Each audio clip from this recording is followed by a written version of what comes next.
E voltamos com o Leandro. Agora vamos falar das obras nos condomínios. Já está liberado, não está? Pode fazer na unidade, em cada unidade, ou só na área comum, na parte comum do condomínio, quando há, enfim, uma coisa emergencial. Como é que está, Leandro, hoje, a situação? Então, Cris, mais um assunto muito polêmico, né? Acho que com relação a direito condominial durante a pandemia, polêmica é exatamente o que não falta, como você falou no outro bloco. Então, com relação às obras, hoje no Rio de Janeiro, no estado do Rio também, tá bom? Então, mais uma vez, uma lei estadual, ela autoriza o síndico a proibir algumas obras. As obras não emergenciais podem ser proibidas pelo síndico. Então, o primeiro ponto é, as obras nunca foram proibidas. Apenas existe uma lei que autoriza o síndico a proibir. Então, é diferente de as obras estarem proibidas de maneira genérica. O síndico que apenas detém poder para analisar caso a caso e decidir se aquela obra pode ou não pode ser feita de acordo com o caso concreto.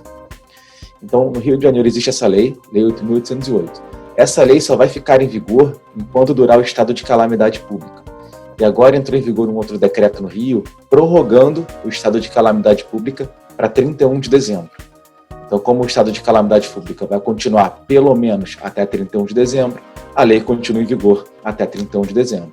Então, hoje, os síndicos continuam autorizados a analisar caso a caso e definir se definir se a obra pode ou não ser proibida. Então, um exemplo, bom, isso foi muito bom. Vamos enfrentar um Natal e um Ano Novo diferente. Nunca passamos por isso. E todo mundo é de praxe, dá aquele jeitinho na casa para as festas de fim de ano. Ok? Então eu quero, Cristiane, um exemplo, fazer na minha unidade residencial, né? Pintura, trocar o piso. Aí, neste período que você disse que foi estendida, né, até 30 de dezembro, 31 ou 30 de dezembro, eu tenho que pedir autorização ao síndico? Como é que é feito isso? Assim, qual a sua orientação? Eu posso já marcar, contratar a empresa e começar já a fazer? Já estamos chegando aí em outubro, bem próximo. Então, nessa pandemia, cada mês as coisas mudam muito, né? Na Europa tem notícias de um segundo lockdown, então a gente não sabe se aqui no Brasil a gente vai vencer um segundo lockdown também ou não. Os números estão caindo, mas tendem a crescer por conta dessa flexibilização. Então a gente não sabe como é que vai ser em dezembro. Mas, tomando como base hoje, a lei autoriza pequenos reparos, mas ela não estabelece o que são pequenos reparos. Então, continua muito genérico. Então, a minha recomendação é entrar em contato com o síndico, conversar com ele, explicar a situação, para que ele tente, de alguma forma, autorizar. Você fala que é um pintor só, vai uma vez só na unidade, fazer a pintura, vai 2 dias só na unidade, uma coisa simples, vai ser controlado, ele vai estar de máscara, vai estar com álcool gel, vai entrar uma vez, descer uma vez, então não vai gerar nenhum tipo de trânsito de aglomeração dentro do condomínio, de um trânsito recorrente dentro das áreas comuns. Então, a recomendação é sempre a conversa e o bom senso. Tá? Então, esse é o caminho que tem que ser seguido. Porque aí também tem um outro lado, as pessoas que estão em home office. Se começa aquela obra desenfreada, como é que fica a pessoa que está trabalhando, né, vai fazer uma reunião, nós aqui na gravação, entendeu? Né, fazendo o nosso programa, como é que fica isso? Essa também é mais uma polêmica, Cris, mais um assunto polêmico. A lei não fala nada de home office, então, como o síndico pode analisar quais obras podem e não podem ser feitas, ele pode criar horários para que a obra aconteça. Pode limitar, então, por exemplo, a obra, o primeiro passo, exige um cronograma de obra, para saber exatamente quando vai ter aquele quebra-quebra, quando vai ser mais um serviço de marcenaria, só um serviço de pintura, para poder organizar e comunicar todos os condôminos sobre o período de obras que vai acontecer. Então, com relação ao home office, ele pode limitar o horário e comunicar sempre aos condôminos. De meio-dia às 3 foi autorizada uma obra um pouco mais barulhenta, então vocês ficam já cientes para tentar organizar o seu horário de home office para os outros momentos, até meio-dia ou então até após as 3, ou criar rotinas de acordo com o seu próprio condomínio. Tá, que é o que você falou, que o bom senso tem que prevalecer, né? Sempre bom senso. Principalmente nesse momento. E isso também vale para mudança, porque nesse período também tem pessoas que estão buscando imóveis maiores, até para poder se acomodar, né, com mais espaço para um home office, para um homeschool, enfim. E também tem aqueles que perderam renda, né, enfim, ninguém está livre disso, a gente está né, atravessando uma crise muito séria, e aí está mudando para uma unidade menor. Então, a mudança também, porque nos condomínios a mudança sempre tinha que ser agendada. Continua a mesma coisa. É possível fazer a mudança desde que né, não existe restrição. Ou existe? Não. Com a mudança, a situação é um pouco diferente. Porque o síndico não pode proibir que o morador entre no seu imóvel, que ele passe a residir no seu imóvel. Então, existe já uma flexibilização maior com relação à mudança desde o início. Talvez nos primeiros momentos de pandemia, quando veio aquele grande medo, os síndicos acabaram proibindo algumas mudanças, mas o direcionamento que se adota hoje, tanto na jurisprudência quanto na recomendação dos advogados e demais juristas, é que a mudança seja autorizada. Basta organizar o dia e o horário que isso vai acontecer e avisar o síndico. Mas proibir a mudança, eu particularmente não concordo e jamais recomendo aos síndicos que são meus clientes. E uma outra coisa, as áreas comuns, elas já estão liberadas, não é isso? Já podem ser utilizadas. E assim, qual a orientação que você dá para o síndico? Sabemos que tem condomínios que são verdadeiras bairros, né? Assim, bairros planejados. Então, tem salão de festa, tem, né, espaço gourmet, enfim, brinquedoteca e muitos ambientes fechados, né? Não são ambientes ao ar livre.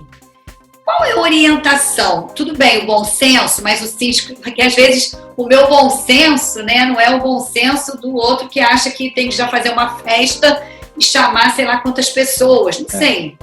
Como é que é a sua, juridicamente, o que seria aconselhável até para a gente, principalmente, ter cuidado com a saúde, né, evitar a propagação e também ser politicamente correto com os outros condôminos? Então, na mesma linha com relação às obras, com relação ao fechamento da área comum, também tem uma lei estadual, que é a Lei 8836, e ela também dá poder ao síndico para fechar as áreas comuns. E com a prorrogação do estado de calamidade pública, mais uma vez a lei foi prorrogada e o síndico ainda tem esse poder. A questão aqui, diferente da situação das obras, com relação às áreas comuns, a gente pode traçar um paralelo com o plano de flexibilização, aprovado pelo Crivella. Então, por exemplo, se as academias externas podem funcionar, por que a academia interna do condomínio não vai abrir? Se os clubes já podem funcionar, se as piscinas já estão abertas dentro dos clubes, por que a piscina dentro do condomínio não pode abrir? Então, o ideal, obviamente, mais uma vez lembrando do bom senso, mas a recomendação que existe hoje é que o síndico crie uma organização para funcionamento dessas áreas. Então, limite o número de pessoas e crie alguma forma de um mecanismo próprio para que tenha uma higienização contínua nessas áreas. Por exemplo, tem um condomínio que eu advogo, que eles criaram um aplicativo, eles estão utilizando um aplicativo para poder fazer a reserva para a utilização de algumas áreas. Então, a brinquedoteca, por exemplo, que é ao ar livre, tá? Não é aquela brinquedoteca fechada. Sim. Quando é fechada, o ideal é que se mantenha não funcionando por enquanto, mas uma brinquedoteca aberta. O que ele fez? Ele limitou a 50 minutos por grupo, de 2 ou 3 famílias, e são 50 minutos usando, depois 10 de higienização. Aí sai mais um outro grupo. 50 minutos usando, sai 10 para higienizar. E assim, funciona mais ou menos 4 horas por dia, a brinquedoteca. E funciona, porque são poucas famílias utilizando simultaneamente, todo mundo de máscara, obviamente, e sempre tem aquela higienização. Então, o síndico pode criar esses mecanismos para fazer funcionar a área comum. Porque aí é de cada condomínio, né? Cada condomínio com a sua realidade. Exatamente. Porque é uma forma das crianças também estarem interagindo, pegando um sol. Porque, coitado dos pequeninos, se pra gente é difícil, imagine para eles. Então, a piscina, eu não sei, a piscina realmente está liberada, mas acredito que tenha que ter limitação também, porque senão, imagina agora chegando a primavera, um calor danado, todo mundo igual estamos vendo nas praias, né? Que as praias, nada funciona, nada pode funcionar, mas as praias estão lotadas. Isso, exatamente. A questão das piscinas é que na piscina ninguém usa máscara, né? Por isso que é mais uma recomendação para limitar o número de pessoas. Por exemplo, saunas, a recomendação é que pode funcionar desde que seja limitada a uma família por vez. Aí, porque sauna é lugar fechado, todo mundo respirando aquele mesmo ar. Então, uma família por vez saiu, tem que ter uma higienização de algum funcionário do condomínio e libera para uma segunda família. Tá, então assim, neste momento que a gente está vivendo, é que as áreas comuns estão funcionando e sendo adaptadas para cada situação, cada realidade condominial. É isso, correto? Exatamente. Agora, uma outra dúvida que a gente está chegando ao finalzinho, assim, acredito que você deva ter passado por isso nos condomínios que você administra, em que o condômino pedia desconto ou isenção do condomínio. Só que isso não existe, porque as despesas continuam, os funcionários dos condomínios, para o condomínio ficar limpo, higienizado, não é isso? Exatamente. Não se pode confundir a necessidade de pagamento da cota condominial com o aluguel. O aluguel tem aquela discussão toda, principalmente no aluguel comercial, de imóvel comercial, tem aquela discussão que não pode funcionar, então tem que dar um desconto ou não. Mas o condomínio não tem nem discussão. A obrigação de pagar continua a mesma, porque os custos do condomínio são exatamente os mesmos. O condomínio não teve uma redução de custos por conta da pandemia. Exato. É o contrário, na verdade. Foi um aumento, porque as pessoas ficaram mais em casa, então utilizaram mais água, mais elevador para poder fazer manutenção, né? Exatamente. Teve que comprar álcool gel para todos os funcionários, teve que comprar máscara para todos os funcionários. Então, os custos do condomínio aumentaram. Né? Os EPIs também para os funcionários.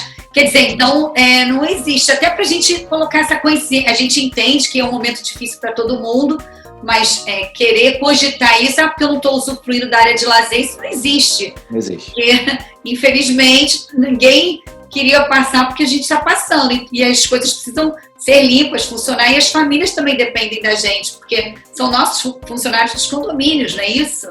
Isso, exatamente. Não, infelizmente, com relação ao condomínio, não tem nenhum tipo de isenção. O que se pode fazer, obviamente, é tentar negociar um parcelamento com o síndico. Não consigo pagar agora, estou devendo 3 meses, posso pagar em 6 parcelas? O síndico pode autorizar. Só a flexibilização do pagamento, mas isenção de forma nenhuma. Não deixar de pagar ou ficar isento, não é isso? Não existe isenção, não. Bom, Leandro, a gente chegou ao final do nosso programa. Quero te agradecer mais uma vez. Espero que você possa voltar mais vezes. Muito obrigada mesmo, de coração. Cris, eu que agradeço sempre o convite que você me faz. É um prazer enorme estar presente aqui no seu programa. Muito obrigado mesmo. Gente, até a próxima e fiquem com Deus. Tchau, tchau.